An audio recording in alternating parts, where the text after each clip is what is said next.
fundamentalmente son invasivos y trata de establecerse en un tejido para poder nutrirse. Y sus propios factores de virulencia. Esto se puede abordar desde el punto de vista de su ciclo biológico. Entonces, abordando el ciclo biológico, vamos a tener el panorama completo de qué es lo que hace el parásito en nosotros. En su exposición traten de encargar el ciclo biológico del parásito. ¿Qué es lo que debe resaltarse en ese ciclo biológico? La forma infectante. ¿Cómo es que el parásito nos infecta? Algunas veces es como quiste, otras veces es como trofozoito, otras veces es, o sea, las formas que tiene, huevos también pueden ser, ¿no? Y la forma en que sale, que viene a ser para nosotros la forma diagnóstica, o sea, cómo diagnosticamos ese parásito a través de la observación de qué estructura parasitaria. ¿Ya? ¿Por qué estudiamos a los parásitos aquí? Por su importancia en la salud pública, porque tienen una gran capacidad de contagiosidad. Son muy virulentos. El hecho, sobre todo lo digestivo, el hecho de que una persona tenga parasitosis intestinal hace que toda su familia esté expuesta y probablemente todos tengan. De hecho, cuando se hace el diagnóstico en una persona, el tratamiento es para toda la familia, por la gran carga de contagiosidad que tiene. Y esto está relacionado justamente con estas estructuras que ustedes están observando, los huevos o las larvas o los quistes, que para este caso de los parásitos, sobre todo los intestinales, en su estructura tienen sus sistemas muy rudimentarios, algunos ni siquiera tienen aparato digestivo, pero sacrifican esas estructuras vitales, digamos, en función de tener mayor capacidad reproductiva. Uno de los gusanos que vamos a estudiar, que es el Aspergillosis, y seguramente lo mencionarán también, produce hasta 200.000 huevos por día. La hembra produce un montón de huevos. Eso garantiza que el parásito pueda sobrevivir y pueda contagiar. Ahora, dentro de los parásitos hay dos grupos: los parásitos de una sola célula y los parásitos de varias células. Los de una sola célula se llaman protistas o protozoos.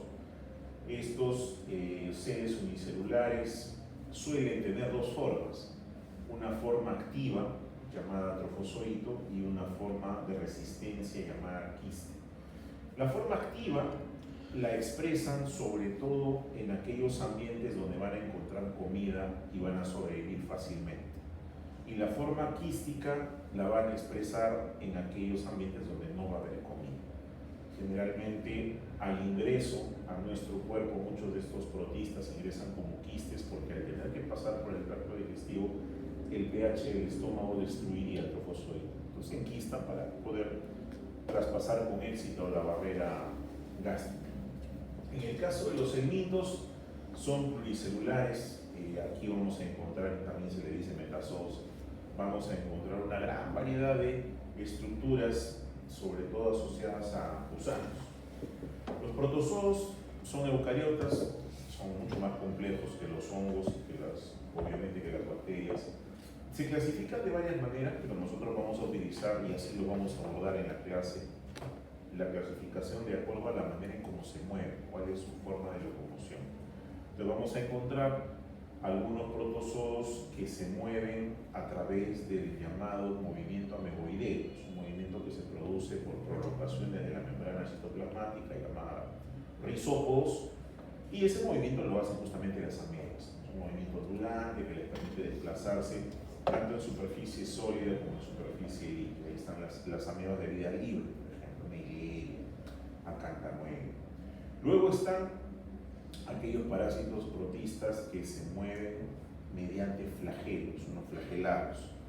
Los flagelos son similares a sus pares en bacterias, solo que estos obviamente son mucho más grandes y también están anclados en la membrana celular y obedecen a ciertos estímulos eléctricos y de impulsos de energía para poder moverse. Ahí vamos a tener a Giardia, por ejemplo. La Giardia tiene flagelos, lo mismo que el Trypanosoma. Luego están los ciliados, aquellos parásitos que tienen apéndices llamados cilios en toda su extensión. Los cilios también son estructuras de movimiento y de adhesión, y en ese grupo el único patógeno humano es el Palantidium colico.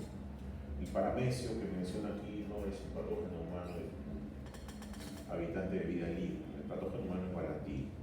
Y luego están aquellos protozoos que no se mueven, que no tienen movilidad propia, se llaman esporozoos. Estos necesitan necesariamente ingresar a una célula para poder producir patogenicidad. Ahí tenemos algunos esporozoos intestinales como Cryptosporidium parvum, Cyclospora, Isospora, o algunos esporozoos sanguíneos como Plasmodium, que es el agente causal de la malaria. En el caso de los helmintos, estos tienen la estructura de un gusano, tal cual, como los gusanos, las lombrices que se conocen, solo que en algunos casos muy pequeños o muy grandes también. En este grupo de gusanos se caracterizan por reproducirse fundamentalmente a través de huevos. La eliminación es por huevos. En el caso de los protistas, su reproducción en algunos casos es compleja, hay sexual y asexual, pero cuando es asexual es por fisión binaria o fisión transversal, y cuando es reproducción sexual hay combinación de gametos, macrogametos, microgametos, y se produce un cigoto. Pero los helmintos se reproducen por huevos. Estos helmintos, estos gusanos, tienen a su vez dos grupos: los gusanos de sección cilíndrica, que son como mangueritas, redonditos, y los gusanos planos, que son como cintas, así como la cinta métrica que se usa para medir. Los gusanos cilíndricos se denominan nemátodos, así se llama, o nematelmintos también les dicen. Estos gusanos nemátodos o nematelmintos se caracterizan por tener sexo diferenciado, o sea, hay macho y hembra. Y la hembra siempre es más grande que el macho, generalmente 50-70% más grande, el macho más pequeño. La hembra y el macho tienen en común que más de la mitad de su cuerpo, o sea, de toda su longitud que puedan tener, más de la mitad está destinada al aparato reproductor. Tienen allí una gran cantidad de capacidad de reproducción. De hecho, el ascaris que les mencionaba pertenece a los nemátodos. Su reproducción es por huevos. Aquí podemos ver algunos huevos de nemátodos, como por ejemplo el ascaris rubicoides, el Pteroides reticularis, el Ankylostoma, el Trichulis. Estos cuatro de aquí son nemátodos como tal, gusanos cilíndricos. Y otra cosa sobre sus huevos es que son de morfología única, o sea, no se repiten entre especies, lo que permite su identificación. Los huevos de estos parásitos, los intestinales al menos, se pueden observar en las heces del paciente. Entonces, al yo mirar una imagen como esta de aquí, donde se aprecia una sección ovoidea que además presenta protuberancias en toda su extensión, eso es característico del ascaris. No hay otro parásito que tenga ese mismo tipo de huevo. O lo mismo aquí, una figura ovalada donde hay dos tapones mucosos en los extremos, dos opérculos, es Trichulis, el gusano lácteo. No hay otro gusano que tenga el mismo huevo. Entonces me permite identificar. En el caso de los platelmintos, los gusanos acintados, estos pueden tener una sección o varias secciones, varias partes, varios pedazos, varios segmentos. Los de un solo segmento son los tremátodos, ahí vamos a encontrar a Fasciola, por ejemplo. Y en el caso de los de varias secciones, de varios segmentos, los cestos, ahí está la tenia, la famosa tenia, la solitaria, la tenia del cerdo, de la vaca o del pescado. Estos platelmintos, tanto los tremátodos como los céstodos, son hermafroditas. ¿Okay? Los nemátodos, los de sección cilíndrica, tienen sexo diferenciado, o sea, hay macho y hembra. Los platelmintos son hermafroditas, los dos, los tremátodos y los céstodos. ¿Qué significa que sean hermafroditas? Que dentro de la misma estructura vamos a encontrar parte masculina y parte femenina. O sea, dentro de la misma estructura vamos a encontrar ovarios, útero y al mismo tiempo, en esa misma ubicación, testículos, conducto espermático. ¿Qué significa? Que esos parásitos se autofecundan y producen huevos. Los huevos también son característicos. Este es un huevo de tenia, ¿no? Con su embrión sacante en el interior, con sus ganchitos, una cubierta de corona radiada. Acá hay otro cesto que es X más chiquitito en su tamaño, son huevos que se pueden distinguir con facilidad. Ahora, ¿qué hace el parásito en los tejidos? ¿Qué es lo que ocasiona? Eso va a depender del tipo de parásito, va a depender del mecanismo de patogenicidad del parásito y del tejido que se encuentra infectado. Cuando hablamos de los efectos, estamos hablando de los mecanismos de patogenicidad, obviamente. Entonces, vamos a describir algunos que son, en general, todos producen lo mismo, claro, a su forma particular, pero en línea general es el mismo mecanismo. El primero, que se repite en toditos, es el mecanismo de acción exfoliatriz o sustractora. Este es un mecanismo de patogenicidad mediante el cual el parásito consigue comida. Exfoliar o sustraer significa justamente arranchar, robar, llevarse algo en contra de la voluntad del hospedero. Estos parásitos pueden alimentarse de diferentes maneras. Puede ser que el parásito absorba los nutrientes a través de su cutícula, o puede ser que el parásito se inserte, como sucede con estos de aquí, que se insertan en la mucosa intestinal para poder succionar la sangre, como sucede con el anquilostoma, con el Decatur americanus, parásitos que succionan sangre, y si son bastantes puede terminar anemizando a la persona, porque succionan todos los días una cantidad fija. Y otros que se ubican en la luz intestinal y que van tomando los nutrientes que nosotros vamos ingiriendo, es el caso de la tenia. Estos parásitos entonces presentan este tipo de acción exfoliatriz, ¿no? Forma de conseguir su comida. La acción traumática, ese es otro mecanismo de patogenicidad que algunos parásitos tienen y son característicos por la forma destructiva. Nos van a hablar seguramente de Giardia y nos van a hablar de entamoebis política. La entamoebis política tiene una forma de destrucción que es la de la úlcera en forma de botón de camisa, es una úlcera que penetra el tejido y luego se mete en él con la finalidad de evitar ser destruida por el sistema inmune. Estos mecanismos de acción traumática obviamente van acompañados de inflamación, van acompañados inclusive de la generación de granulomas, en el caso de las amebas, el que hable de entamoebis política, por ejemplo, produce granulomas tanto intestinales como intestinales y es parte del mecanismo destructivo del parásito. Luego está el propio mecanismo de acción obstructiva o mecánica. El parásito puede producir obstrucción o destrucción por presión mecánica, sí. Por ejemplo, lo hace Giardia cuando se posa sobre las vellosidades intestinales, produce aplanamiento de las mismas, y si las vellosidades intestinales se aplanan, no va a haber absorción de nutrientes, la carga osmótica en la luz intestinal es mayor, eso incrementa el peristaltismo y hay diarrea, ¿no? La diarrea osmótica. Pero en otros casos, como el que estamos observando en la figura, la acción obstructiva es fundamentalmente impedir el flujo normal del tránsito intestinal.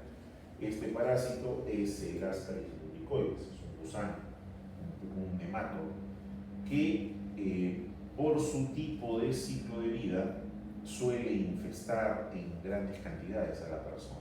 Entonces, estos gusanos, cuando alcanzan el estadio adulto, viajan por la luz intestinal, parte de su ciclo de vida lo hacen allí, y alcanzan la adultez y se reproducen allí, pues alcanzan poblaciones grandes que terminan amontonándose en el intestino, ¿no? Como un congestionamiento, ya se enredan tanto que ya no pasan, se quedan atorados en la luz intestinal. Entonces, ese apelotonamiento del Ascaris hace que el tránsito se detenga. El tejido del epitelio intestinal es muy delicado, muere rápidamente cuando hay algo que lo presiona, y el mecanismo de defensa del intestino detiene su movimiento, ¿no?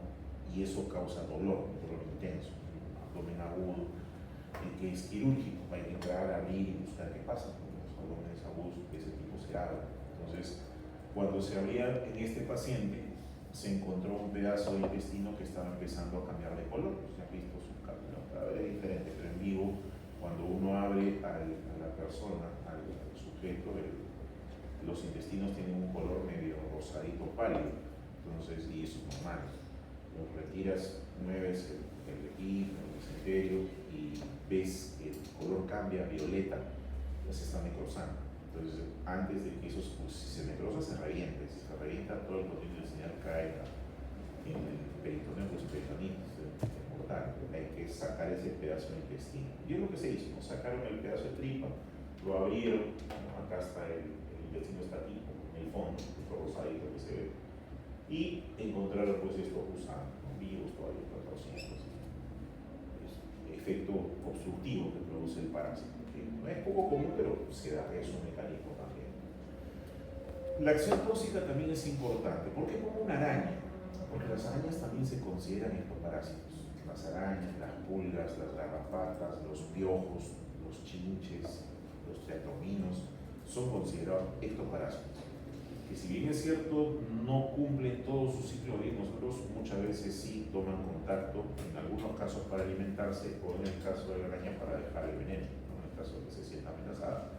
Pero también vamos a encontrar algunos parásitos intestinales y sanguíneos que producen toxinas. Por ejemplo, Plasmodium produce una toxina, la hemozoína, que termina destruyendo el eritrocito.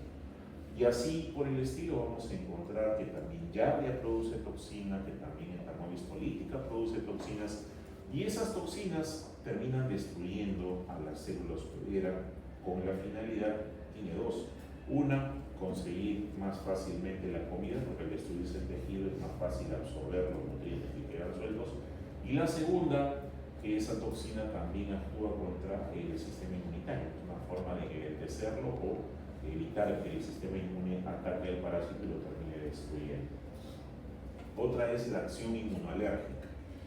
Muchos de los componentes de la superficie parasitaria tienen mimetismo molecular con las estructuras corporales, sobre todo a nivel de los fosfolípidos de membrana. Entonces, eso significa que cuando se produzca una respuesta inmunitaria, sobre todo la mediada por anticuerpos, esos anticuerpos pueden reaccionar de manera cruzada con nuestras estructuras. Y parte de la respuesta inmunitaria frente a los parásitos, como habíamos visto, era los linfocitos T helper 2 y el eosinófilo. Entonces, cuando hay una infección parasitaria, sea digestiva, intestinal, lística, hemática, van a incrementarse la respuesta inmunitaria de los eosinófilos y también se va a incrementar la cantidad de inmunoglobulina E. Pero la inmunoglobulina E desencadena fenómenos de alergia. ¿Por qué? Porque al posarse en los antígenos, en los alergenos, despierta, llama a los mastocitos que tienen receptores para la inmunoglobulina y terminan liberando su gránulo de histamina y produciendo justamente alergia, ¿no? Ahora, al igual que en los microbios que hemos estudiado precedentemente, tampoco es igual hablar de infección que de enfermedad parasitaria. Hablamos de infección parasitaria cuando el hospedero, el humano, tiene el parásito en su cuerpo. Donde sea que el parásito esté, puede pasar inclusive desapercibido. De hecho, de todos los microbios conocidos, el que menos daño trata de hacer al hospedero es el parásito, sea el helminto o el protozoo. ¿Por qué? Porque es un parásito mucho más evolucionado y obviamente le conviene vivir mucho más tiempo dentro de ese hospedero que buscarse uno nuevo, se trata de preservar. Pero cuando ya se presenta la enfermedad parasitaria, y es evidente, ¿no? Depende del tipo de tejido que se encuentra afectado, puede ser la piel, como vemos aquí esta imagen que vemos acá, corresponde al síndrome de larva migrante.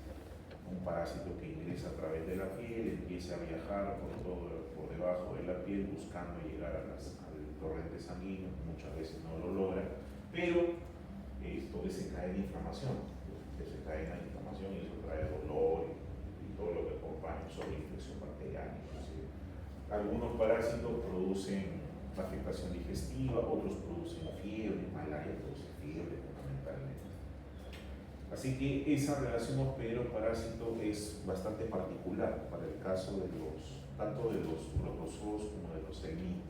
O sea, su finalidad en su relación parasítica no es necesariamente destruir, matar al hospedero. Algo que sí hacen los virus, por ejemplo, los virus líticos, lo que a uno les interesa, les llegan, se replican y la célula muere y punto. No hay vuelta atrás ahí.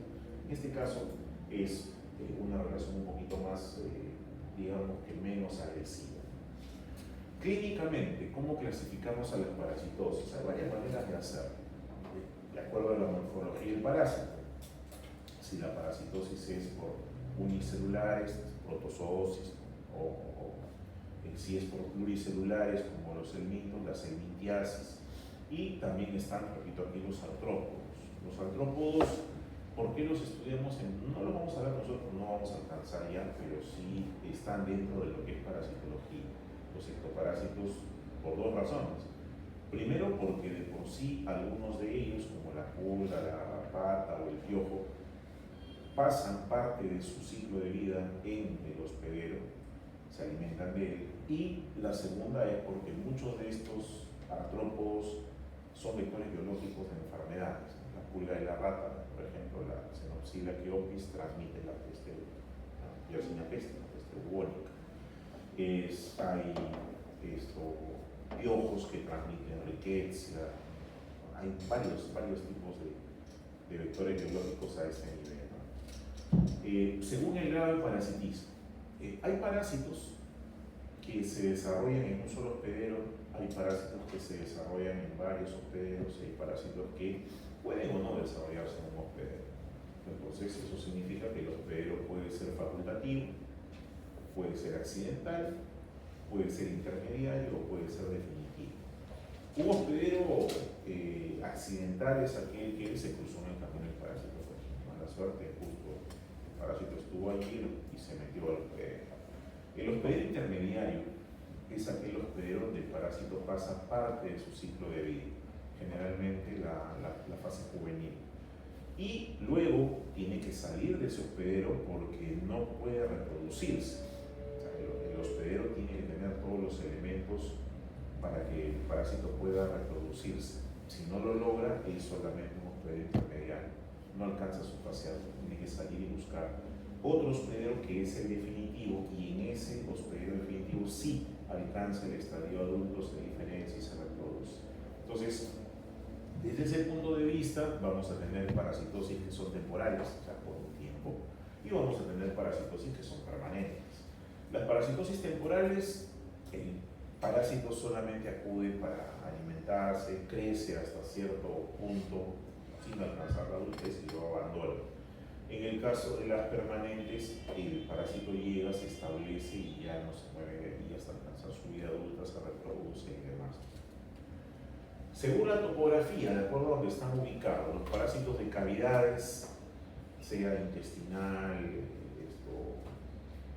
o de víscera sólida, hígado, pulmón, se denominan endoparásitos, y los parásitos que están encima de la piel, los piel, pelo, son los piojos, las pulgas y demás. Pero la que vamos a usar nosotros, la clasificación que vamos a utilizar para el abordaje de estas parasitosis, es la de acuerdo a la localización anatómica. Entonces, por ejemplo, hoy día vamos a empezar hablando de las enteroparasitosis, o sea, las parasitos intestinales. Empezando por los protistas, hablaremos de las amebas comensales, luego de las amebas patógenas, la entomolistolítica, luego hablaremos de algunos gusanos posteriormente, y después pasaremos a hablar de los hemoparásitos, aquellos parásitos que invaden hematín. ¿Quiénes? Fundamentalmente Plasmodium, que causa la malaria. Y también hablaremos de los histoparásitos, aquellos parásitos que ingresan por sangre o por vía digestiva, pero que terminan depositándose en los tejidos. Por ejemplo, el caso del toxoplasmosis, termina produciendo quistes en los tejidos. El parásito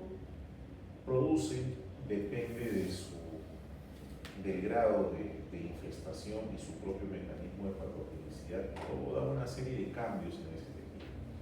Cambios histológicos que pueden ir desde la inflamación, el parásito simplemente causa inflamación y nada más, o puede ser el otro extremo, que es la necrosis del tejido.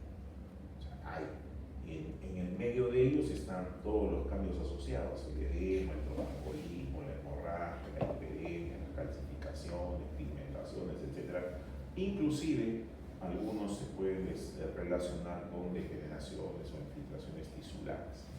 Entonces hay un espectro amplio de daño tisular que se puede producir como consecuencia de la infección y de la enfermedad parasitaria. Y otra cuestión importante con respecto a esta presentación es que mientras menos competente sea el hospedero, el parásito causará más daño. ¿Eso qué significa? Que los inmunocompetentes podrá controlarse, pero los inmunodeprimidos puede ser mortal tranquilamente, puede matar.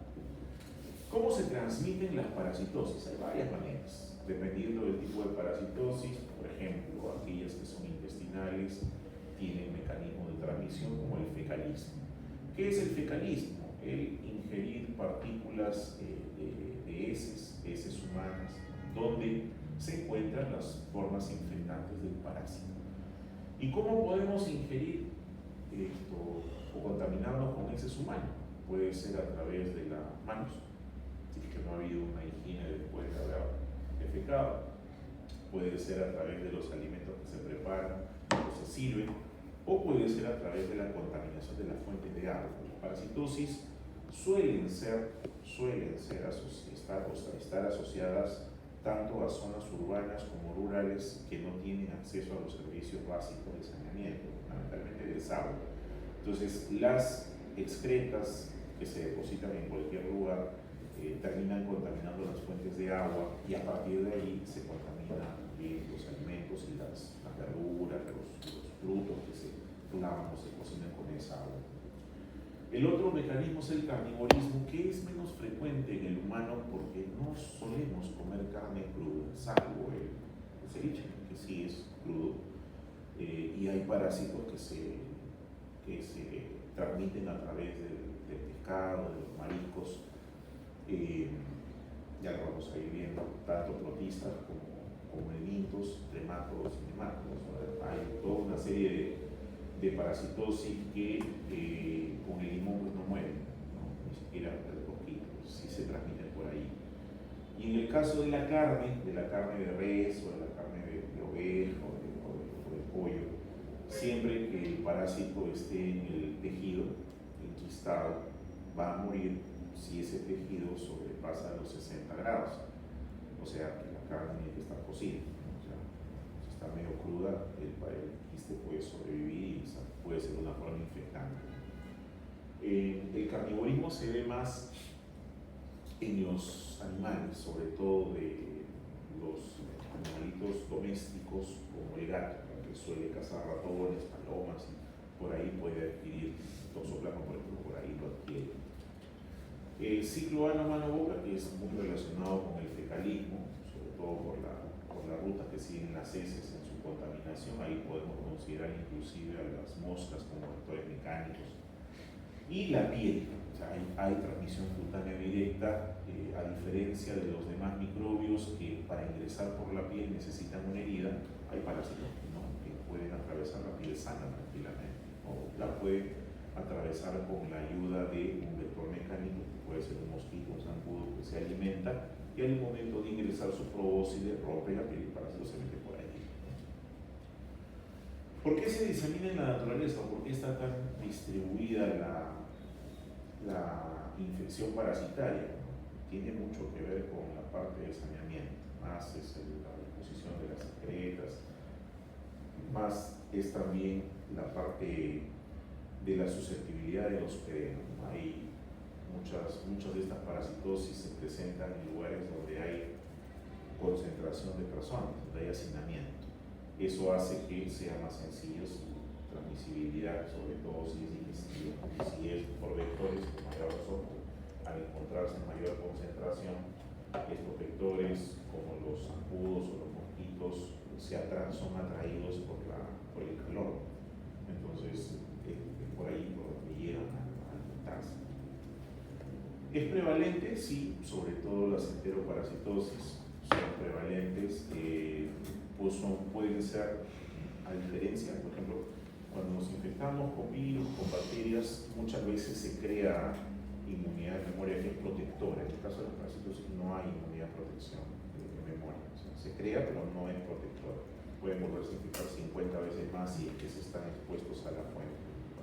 Esto se observa en, por ejemplo, la población escolar. La incidencia de parasitosis en población escolar en zonas periurbanas y rurales en el Perú es alta, 40% de niños parasitados.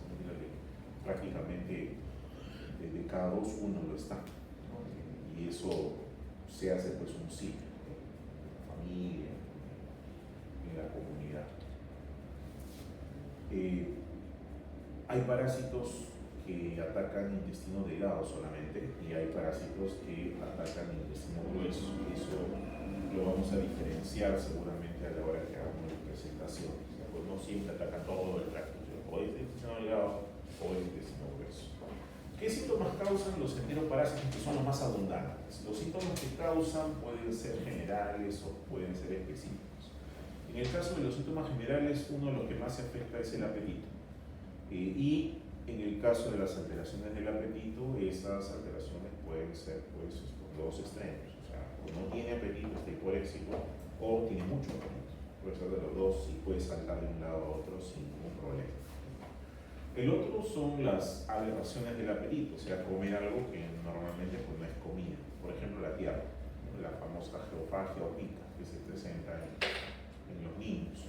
Lo que esto no es, mejor dicho, obedece a un reflejo de conservación, gobernado por el cerebro reptiliano, el paliocerebro.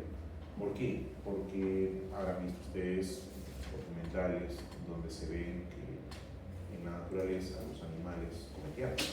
Las aves pican a veces la arcilla y lo hacen con la finalidad de captar nutrientes que les faltan y que no adquieren por la comida que adquieren normalmente.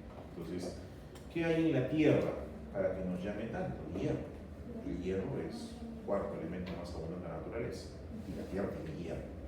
Entonces, al tener carencia, porque el parásito consume hierro, entonces, al tener carencia de hierro, se despierta ese instinto. El niño come tierra. Los niños generalmente comen tierra con esa finalidad. Otros síntomas, bueno, la disminución de peso corporal va asociada a la cantidad de parasitosis que se encuentran. Otros síntomas asociados vienen a ser pues, el cansancio, la astenia, el desgano, somnolencia. Personas parasitadas, sobre todo intestinales, tienen esa, están durmiendo, están cansados, no tienen ganas de hacer nada. Los síntomas digestivos, ya enfocados en el tracto digestivo, uno de ellos, las alteraciones del tránsito intestinal. No siempre diarrea, a veces hay estreñimiento, puede ser de los dos alternados, inclusive, a veces diarrea, a veces estreñimiento. El dolor abdominal, que sí se presenta casi en la mitad de los pacientes con parasitosis, que es un dolor poco que calma, a veces espontáneamente, no necesariamente con la comida.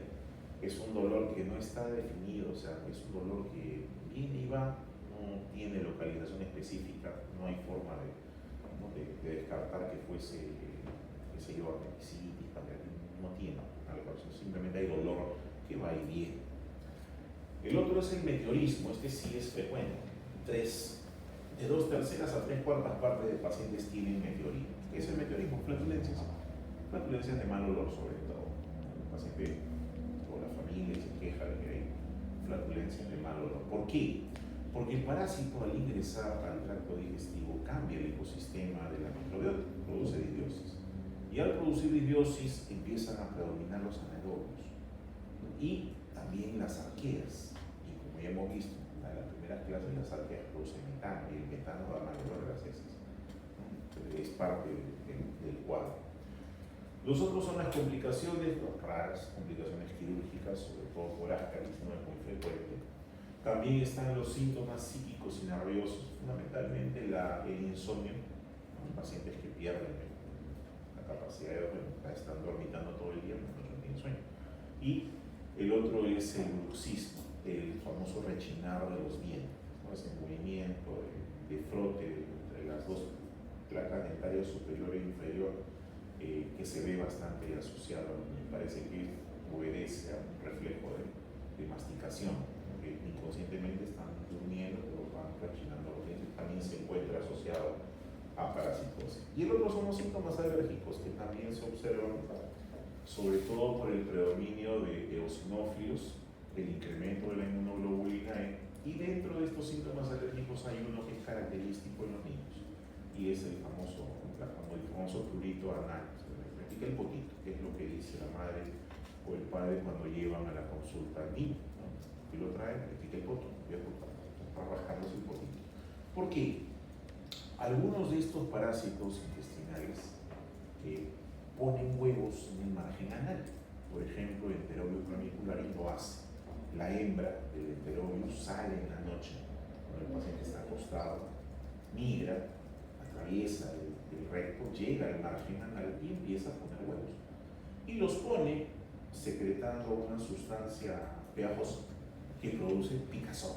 Entonces es por eso que el niño, también el niño se rasca, pero al rascarse pues los huevos quedan prendidos en sus manos, en sus deditos, en sus uñas, y eso al día siguiente se levantan, comen o agarran algo y luego esos huevos de Enterobius son bien delgaditos, flotan en el aire inclusive.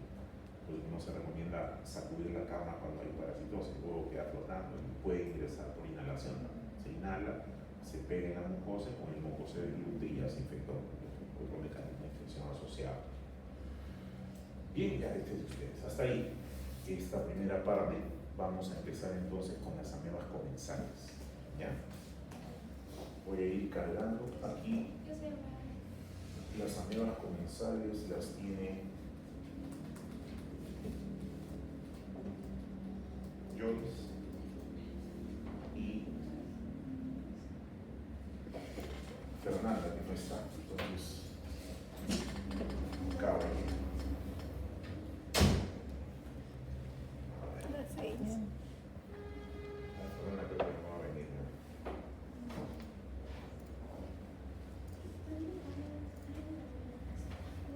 A ver, Joyce, empezamos contigo y las amebas comensales.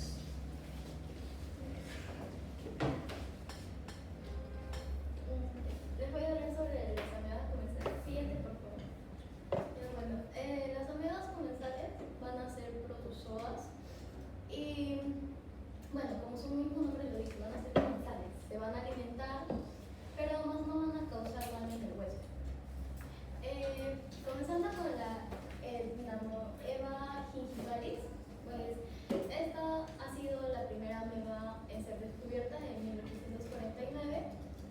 Habita exclusivamente en la cavidad oral, en las encías, en las tortas periodontales. Se conoce en su forma trofozoíta, más no en su etapa de quiste. Bueno, esto va a limitar, ¿no?, la supervivencia en el exterior. Su transmisión va a ser directa del intercambio de saliva. Por ejemplo, cuando se da casos de que comparten unos cepillos dentales o por medio de besos también. Va a tener una reproducción asexual por fisión binaria. Con respecto a la morfología, presenta un núcleo esferoidal de 2 a 4 micrómetros con un cariosoma central. En su endoplasma van a encontrarse vacuolas y restos de núcleos leucocitos polimorfonucleares. Este parásito también va a tener la capacidad de exonucleofagia, que va a ser la ingesta selectiva de núcleos de leucocitos, por eso se va a encontrar, ¿no?, restos de núcleos en su endoplasma. También presenta cefalópodos. Estos le van a ayudar en su movilización, van a ser largos, delgados y diformes. También presenta moléculas de adhesinas y enzimas degradativas y van a inducir a citoquinas proinflamatorias. Siguiente, doctor. Bueno, con respecto a su patogenicidad, como ya se mencionó, es un patógeno que no causa daño, pero va a comer, ¿no?, de los hospedero. Bueno, va a ser ingerida fragmentos de células epiteliales, va a ingerir fragmentos de células epiteliales vivas, especialmente al tener afinidad por los núcleos, comprometiendo la integridad de la mucosa oral. Bueno, al ingerir neutrófilos y otros leucocitos, va a debilitar la respuesta inmune local, permitiendo su persistencia y contribuyendo a la inflamación, ¿no?, en lo que es el área local. De ahí va a provocar un aumento en la excreción de genes inflamatorios en las células epiteliales gingivales, como el factor de necrosis tumoral alfa y interleucina 8 y otras citoquinas, lo que va a perpetuar, ¿no?, el daño tisular en la boca. Va a alterar la barrera epitelial. Esta inflamación crónica va a aumentar la permeabilidad de la unión celular, facilitando la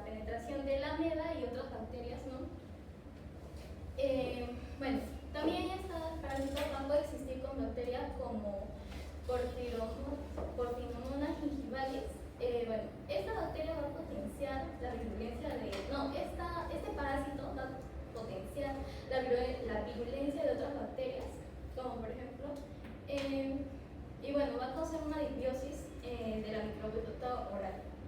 Siguiente, doctor, por favor. Bueno, siguiendo con la Ethanomoeba dispar, esta va a colonizar el intestino sin causar síntomas, habita principalmente en la luz del intestino grueso. Va a presentar características similares a Ethanomoeba histolítica, pero esta, a diferencia de Ethanomoeba histolítica, no causa daños, ya que es subcomensal. Su transmisión es en su forma quística, fecal oral.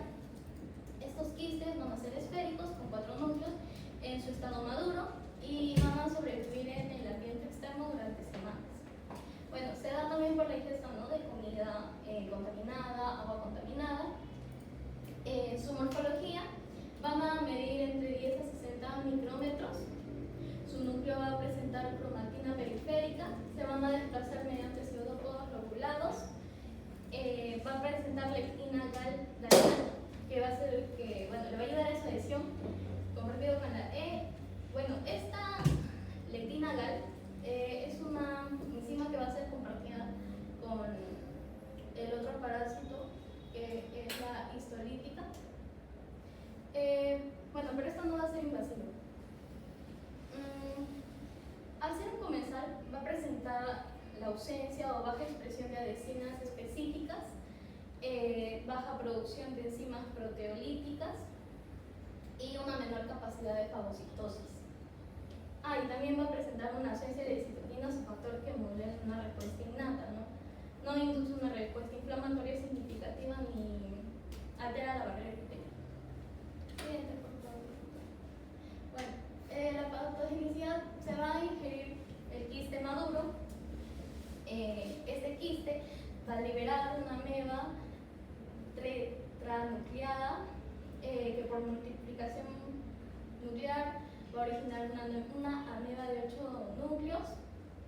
De esta pues se van a transformar los trofozoitos responsables de la colonización del colon, donde se van a alimentar de las bacterias y restos, pero no van a perjudicar al hospedero. Bueno, se excreta junto con las heces y su viabilidad en el medio de 3 semanas. O sea, va a aguantar semanas fuera del hospedero. Siguiente, doctor.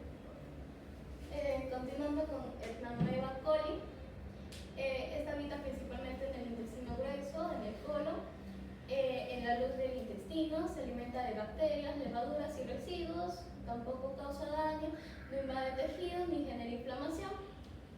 También presenta 2 formas, que es trofozoítica y su forma de quiste.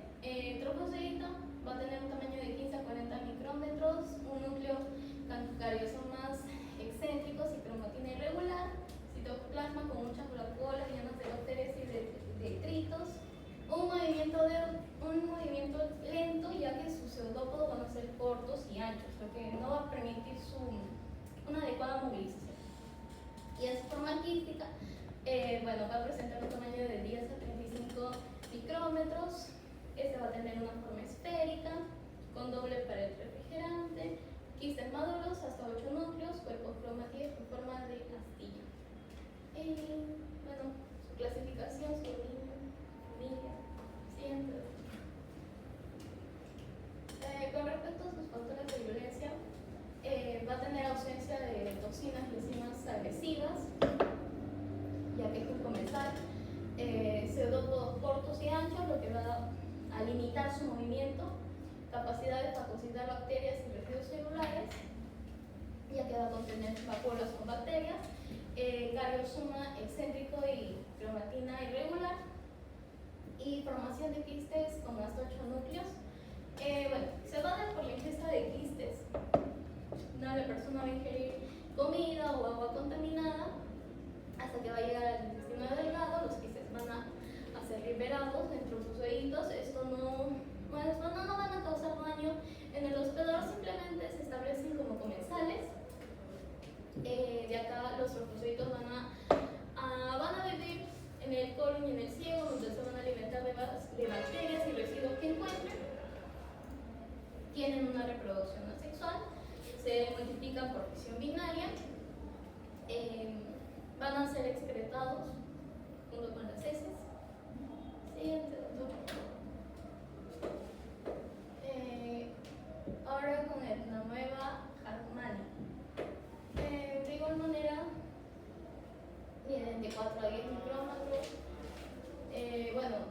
tamaño va a dificultar su observación a través del microscopio. Presenta un núcleo con ariosoma excéntrico, cromatina periférica irregular. Su forma infectante es a través de quistes resistentes al medio, que son la clave para su transmisión. Transmisión también oral fecal. Habita en el colon sin invadir tejidos. Factores de violencia. También va a tener la ausencia de citoquinas y enzimas proinflamatorias, lo que no va a inducir a una respuesta agresiva. Su tamaño pequeño, movilidad lenta, su núcleo con cariosomas pequeños y cromatina periférica fina. Va a tener una capacidad de fagocitar bacterias, pero no va a fagocitar eritrocitos. Siguiente, doctor. Su mecanismo de patogenicidad, su forma trofozoita y su forma quística. En su forma trofozoita es su forma vegetativa, activa y móvil que se produce en el intestino del huésped. Esta fase del parásito se va a alimentar y se multiplica por fisión binaria. En su forma quística es su forma más resistente e infectante, que se elimina en las heces y se vuelve a herir. Comparándolo con la amoeba isolítica, pues esta no presenta adhesinas, no presenta enzimas que causen daño, tampoco presenta fagocitosis a eritrocitos, a comparación de la amoeba isolítica que sí va a presentar. Tampoco tienen una capacidad invasiva, no van a inducir daño inflamatorio y no son patógenos, son comensales. Con Endolibrans nana van a ser pequeños trofocitos. Bueno, su forma trofozoita va a medir de 6 a 12 micrómetros. El núcleo con cariosoma grande, irregular y sin cromática periférica. Quistes ovalados y redondos de 4 núcleos y cariosomas. Se van a alimentar de bacterias y no van a hacer daño al hospedero. Su transmisión también es oral fecal. Sus factores de virulencia, bueno, sus quistes van a ser resistentes, lo que le va a permitir el ingreso. Su movilidad va a ser lenta y ya que sus pseudópodos van a ser cortos y anchos, su reproducción va a ser asexual por fisión binaria. Equistamiento, que los trofozoitos van a formar nuevos quistes cuando ingresen. La adaptación al ambiente intestinal. Colonización en el colon, donde se van a alimentar de bacterias y restos celulares pueden tener. Bueno, con respecto a sus mecanismos de patogenicidad, también van a ingresar por la ingesta de comida o agua contaminada. En el intestino delgado los quistes se van a liberar, formando nuevos trofozoitos que van a colonizar el colon. Los trofozoitos se alimentan de restos y bacterias que puedan encontrar. Su reproducción va a ser por fisión binaria. Van a formar nuevos quistes, lo cual se va a excretar a través de las... se va a excretar junto con las heces en su forma quística. Con iodamoeba bueno, sus características: su forma trofozoita va a tener de 10 a 12 micrómetros. Su forma quística va a presentar de 6 a 17 micrómetros. Va a presentar un núcleo cariosoma grande, esférico y central, sin cromatina periférica. Su forma quística variable va a ser oval, roboidal, triangular, cuadrada y elipsoide. Bueno, con respecto a su patogenicidad, también va a presentar quistes resistentes. Su transmisión también se va a dar oral fecal. Va a colonizar el intestino